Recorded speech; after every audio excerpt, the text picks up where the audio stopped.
Chosen one, lock your focus on my voice right now. That heavy pressure in your chest, the one telling you that you have messed up God's plan. Silence it. The enemy is screaming at you today for one reason, and one reason only. He knows what happens tomorrow. It all ends tomorrow. The struggle, the confusion, the warfare. But listen closely, because this is critical. It is not ending because of luck. It is ending because of what you have done. Think back to that moment this week when you wanted to scream. When you wanted to give up, but you stayed silent instead. You did not know it then. But that silence was a weapon. That specific moment of restraint was the act that signed the enemy eviction notice. You did not ruin your destiny, you accelerated it. God blocked everything else you were supposed to do today just to bring you this verdict. You did not find this recording by accident. The algorithm did not bring you here. The Holy Spirit did. You are standing at a threshold, and I need you to stay until the very last second of this transmission. In the next few minutes, I am going to hand you the legal decree that cancels the enemy assignment against your life. Do not click away. Your future self is begging you to listen. Let us talk about where you are right now. The atmosphere has felt heavy for the last 72 hours, like the air before a thunderstorm. Maybe you woke up at 3 in the morning with your heart racing, feeling like something was wrong. You feel suspended between the life you had and the life you were promised. And in this void, the enemy has started whispering a lie to you. He is telling you that everything feels stalled because of something you did. He is replaying that moment from last week, over and over in your mind. That moment when you walked away from that person. That moment when you refused to help because you were too tired. The accuser is telling you that was failure. If the enemy has been replaying that moment from last week in your mind, type "I stand" in the comments right now. Let your declaration be a weapon that other chosen ones can see and draw strength from. He is telling you that because of that moment, you have disqualified yourself, and the blessing has been delayed. But I need you to hear what the scripture actually says about this moment. Look at the book of Nahum, chapter 1, verse 9. It says, "What do you conspire against the Lord? He will make an utter end of it. Affliction shall not rise up the second time." Listen to that promise. Affliction shall not rise up the second time. The Hebrew word for utter end here means a complete extermination, a total finishing. God is saying that the battle you are fighting right now does not have permission to repeat itself.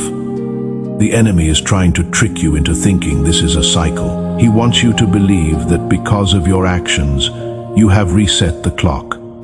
But that is a deception. You are not in a cycle. You are in a conclusion. The heaviness you feel is not the weight of punishment. It is the weight of finality.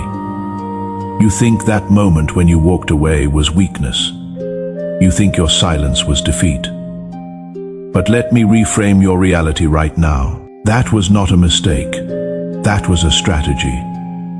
That act of doing absolutely nothing was the most violent act of spiritual warfare you have ever committed. The world tells you that progress looks like motion. It tells you that if you are not running, striving, or fixing, then you are failing. But in the kingdom, spiritual progress often looks like absolute stillness in the face of chaos. What you interpreted as giving up was actually something I call holy refusal. Holy refusal is when you stop feeding the enemy the reaction he is desperate for. The enemy cannot create energy, he can only steal yours. He throws a crisis at you, hoping you will panic. He sends a toxic person your way, hoping you will argue. He delays your blessing, hoping you will strive. When you react, you sign his contract. You agree to play his game on his terms. But the moment you stopped, the moment you went silent and refused to engage, you did not quit the battle. You starve the enemy. This is a biblical mandate that has been mistranslated in your mind for years. Look at the book of Ephesians, chapter 6, verse 13. You have heard it 1,000 times, it says, and having done all to stand, just stand. In English, that sounds passive. It sounds like loitering. But that is because the English translation misses the violence of the original language. The Greek word for stand is histemi. It is a military term that means to hold a critical position under heavy fire without giving an inch of ground. When a soldier engages in histemi, every muscle is locked, every sense is alert. He is exerting massive force just to remain in place against the pressure. When that fear tried to push you into panic and you chose to breathe, that was histemi. You were holding the line. This channel exists as a legal decree dispenser for chosen ones. If you need these spiritual weapons delivered to you consistently, subscribe now. Because the enemy does not want you armed with this knowledge every single week. Now we are going to prove you have already won this battle. Scan the last 72 hours of your life. Pinpoint the exact moment when the pressure was highest. Maybe it was a text message. Maybe a sudden bill. See it clearly. Now look at what you almost did. You almost sent that angry reply. You almost called that person. But then look at what you actually did. You stopped. You did not compromise. In that gap between the urge to react and the choice to stand still lies your victory. That gap is the holy refusal. I want you to mentally take a red stamp in your mind right now. This stamp says void. In your imagination, bring up the contract the enemy tried to get you to sign this week. The contract of fear, the contract of striving, the contract of returning to your past.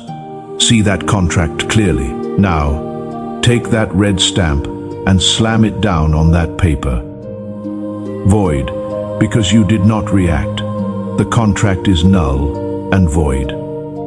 You kept your compromise at zero, and because of that, the enemy has no legal right to touch your next season. Let me tell you about a man who applied this exact protocol when he had nothing left but $12. This man was staring at his banking app with $12.43 to his name. Bills due that night. His phone buzzed with a job offer, fast money to clear his debt. But there was a catch. The job required him to bend the truth. His spirit felt a check. So he locked his phone, deleted the message, sat in silence. He went home with $12, went to bed hungry, felt like a failure. But in the spirit realm, he had just passed the Daniel test. Look at the book of Daniel, chapter 1. Daniel is captive in Babylon. The king offers him meat and wine, but Daniel knows this would compromise his covenant with God. So he chose vegetables and water. He was tested for 10 days. At the end, he was found 10 times better than all the magicians in the realm. The refusal came first, the testing second, the promotion third. In the comments, I want you to testify. Write the exact moment this week when you refuse to sign the enemy's contract. Your testimony becomes ammunition for someone else's battle. 72 hours later, that business associate was arrested for fraud. If he had said yes, he would have been swept up in that destruction. That afternoon, he received a legitimate contract, 10 times the amount. You avoided a trap. You passed the Daniel test. The enemy knows you passed. He knows he can no longer bait you, so he is changing his strategy. There is a secret fear living inside you. You have been in the trenches so long that you have forgotten how to be a civilian. Survival mode has become your personality. Who are you without the struggle? Peace feels suspicious to you. This is what happened in the book of Exodus. The Israelites screamed at Moses, "Why did you bring us out here to die? Were there not enough graves in Egypt?" They begged to go back to slavery. Why? Because the familiar hell felt safer than unfamiliar heaven. You are at your Red Sea right now. The panic you feel is not because you are about to lose. It is because you are about to be free. The enemy is trying to make you walk away from the blessing you just qualified for. He is going to send 7 last gasps your way in the next 24 hours. 7 final attempts to make you abort the mission right before the breakthrough. I am going to name them so you can recognize and reject them. The first gasp is the recall. Within 24 hours of your spiritual breakthrough, a ghost from your past will try to manifest. Your phone will buzz. It is an ex you haven't heard from in months. It is a toxic friend just checking in. This is not coincidence. This is warfare. The enemy is hoping that familiar voice will make you doubt your new direction. Do not respond. Let the text sit there unread. That door is closed. The second gasp is the financial panic. A bill will arrive. An unexpected expense will pop up. The enemy wants you to make a fear-based decision with money. He wants you to compromise your peace for a quick fix. Hold your ground. God is not broke. The third gasp is the body attack. You will feel exhaustion, a headache, random pain. This is not medical. This is spiritual. The enemy is attacking your physical body to make you think you are too weak to continue. Refuse to agree with the diagnosis. Speak life over your body. The fourth gasp is the dream invasion. Strange, confusing dreams that leave you drained. The enemy invades your subconscious while you sleep. Do not analyze these dreams. They are spiritual spam. The fifth gasp is isolation pressure. You will feel intensely lonely, desperate to explain yourself. Do not do it. Embrace the isolation. It is protection, not rejection. The sixth gasp is imposter syndrome. The voice that whispers, "Who do you think you are?" It will remind you of past mistakes. Recognize it as a lie. You are qualified by your calling, not your perfection. The seventh gasp is premature celebration. The enemy will throw a small counterfeit victory your way, hoping you will settle. Acknowledge the small win, but keep your eyes on the horizon. If you have made it this far, you are not here by accident. Type 777 if you receive this word. And if you know another chosen one trapped in the same silence you just escaped, share this transmission with them right now. You might be the angel assigned to their breakthrough. Now you have the full playbook. You can see the traps on the board.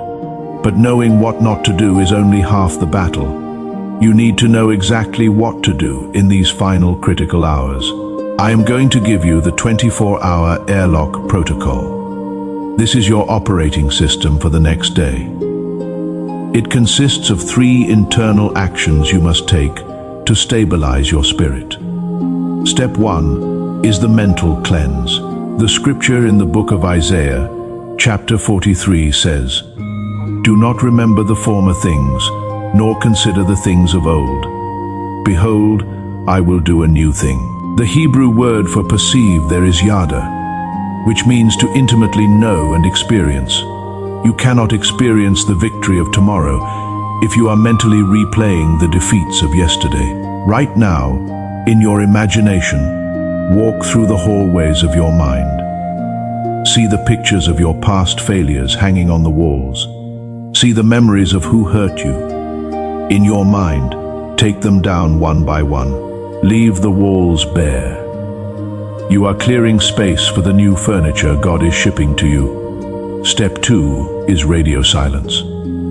For the next 24 hours, I want you to go on a verbal fast regarding your problems. Do not complain. Do not vent. Your words are coordinates. Every time you speak about the problem, you are sending a signal to the enemy, telling him exactly where you are. Go dark. Disappear from the radar of negativity. Let your silence be the loudest thing about you. Step 3 is the seed of expectation. You cannot enter a new season empty-handed. You need to sow a seed of faith to bridge the gap between where you are and where you are going. This does not have to be money. It can be an act of kindness. It can be a prayer for someone else. It can be forgiving a debt someone owes you. Do something today that the future version of you would do. Act like you are already in the blessing. A woman sat at a family dinner table a few months ago. She was the black sheep. They mocked her faith, questioned her career. For years she would fight back, defend herself, cry. Every time the enemy won, but this time she had the airlock protocol. Her brother made a snide comment. Her mother critiqued her life. Her heart was racing. She wanted to scream, but she remembered her words were coordinates for the enemy. So she stayed completely silent, did not defend herself. Just took a bite of food, chewed slowly, internally blessed them. The silence grew awkward. They tried harder to provoke her, but because she gave no fuel, the fire burned out. The very next morning, her phone rang. Her brother, the one who mocked her most. He was crying. He said, "I do not know what happened last night, but I saw a strength in you I have never seen." And right there, he offered to pay off her credit card debt. That is the power of the transition you are in. When you change your response, you change your timeline. By this time tomorrow, you are going to see the fruit of your holy refusal. I want you to look at the vision in the book of Habakkuk, chapter 2, verse 3. It says, "For the vision is yet for an appointed time, but at the end it shall speak and not lie. Though it tarry, wait for it, because it will surely come." The word tarry here is the Hebrew word maha. It does not mean to be late. It means to question or to hesitate. It implies that there is a period where it looks like God is hesitating, where it looks like the promise is questioning your worthiness. That is the airlock phase. That is the silence you are in right now. But the verse promises that at the end it shall speak. By this time tomorrow, the silence will break. The answer you have been waiting for will speak. The situation that has been lying to you, telling you that you are a failure, will be exposed as a fraud. You are going to wake up, and that heavy blanket of anxiety that has been suffocating you for weeks will be gone. You will take a deep breath, and it will go all the way to the bottom of your lungs. For the first time in months, the knot in your stomach will be untied. You will look at your phone, and you will not feel dread. You will feel expectancy. You will look in the mirror, and you will not see a victim. You will see a veteran who survived the war. But we cannot just hope for this. We must seal it. We must take this legal decree we have drafted and stamp it in the courts of heaven. We are moving now from the classroom to the courtroom. I need you to shift your posture because your body language speaks to your spirit. If you are in a place where you can do so safely, I want you to physically stand up right